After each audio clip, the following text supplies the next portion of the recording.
سالهای آخر زورآوری در عائله مخصوصا نسبت به زنان در جامعه زیاد بررسی می شود. اما صرف نظر از چاره‌های اندیشیده شده تعداد آن در افزایش است. در ازبکستان و قزاقستان برای خشونت خانوادگی جزای جنایتی، ولی در تاجیکستان باشد تا حال جزای مأموری پیش بینی شده است. مشخصاً برای زورآوری در عائله تا 5 نشان دهنده جریمه و یا تا 15 شبانه روز حبس پیش بینی شده است.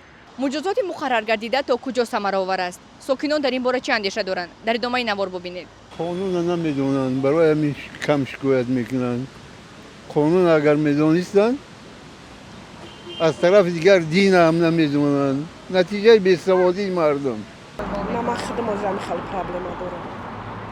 خب خودتون با همین چیز رو برای میشن چیکار کرده ایستاده دکان چهارم؟ هیچی میام هر روز باور کنه که آدمی که آدم نمیداشته کفاش کو هیچی نبوده. باور میکنه من کودکی مایب دارم 3 سال میشه علیمیش کم کجایی رفتم کدام پروکراتورای رفتم کو دامن رو میگردم برای که او صاحب داره تقاضای او همش ادوکات و پروکرورای من هیچکی ندارم.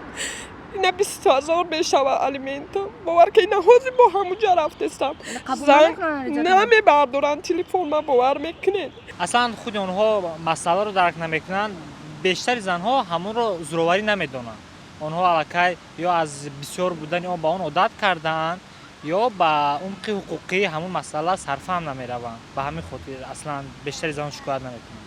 Ну, я считаю, что это зависит от нашего менталитета, потому что, никто же не хочет ссор из избы выносить, потом вот это вот семейные взаимоотношения, никто не хочет, это же все-таки ее муж, и перед детьми. Это наш менталитет, потому что у нас очень образ мужчины, вы же знаете, что в нашем обществе, патриархальном, так скажем, статус мужчины высок, и никто не хочет унижать статус своего мужчины.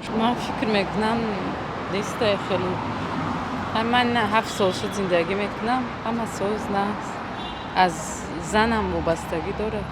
مثال میبیند که همین چیز مشکلی آورده است سری وقت باید حل کنه مشکلیش آسان.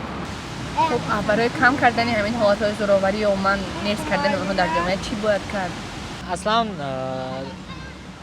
در مثلا کدک جنایتی وارد کردن یگان بنده که سخت‌تر کنه جزا رو من گمان نکنم که زورآوری رو کم میکنه.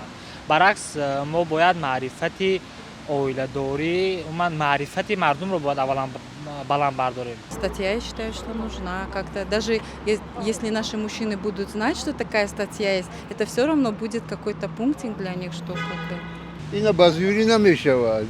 اینا باسواد میشود. بازجویی نمیشود. با کدام کاری که داخل نکنید و سواد ندارد، نه سواد دینی دارد نه سواد علمی دارد، یگان فایده نمیرساند.